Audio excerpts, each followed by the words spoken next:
To je výborná věc, to jsem netušil vůbec, že to takhle taky dopadne. Ta malá ti nestačí. Tak jsem si tam seřadila ty písničky, ale stejně. Asi to v té rychlosti nerádi, protože když to tam musím ladit, tak je vždycky budeš hlásit čísla, jo?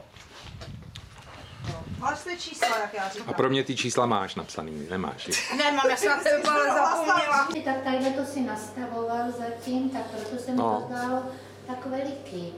Takže to máš, tadyhle jsi to vydláždil za bazénem a tím pádem my jsme se nemohli dostat z vlaku, protože to nešlo odložit ještě, že tam byl být pravěná.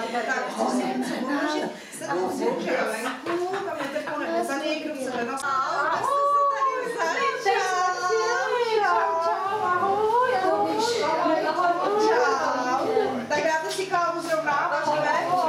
Počkej. Tak ještě 2 kávičky, a velká ahoj. Tam si tam A tak. To jsou vás, vidíte tady pěšky z nádraží, vy? No, to kdybych věděl, tak bychom teď dorazili, jako nás. Čau. Až jsme vás neviděli. A to oni mě přivedla, ne? Nebo odkud jdete? No z nádraží, my jsme akorát čekali na vás. Jo, takhle, já musím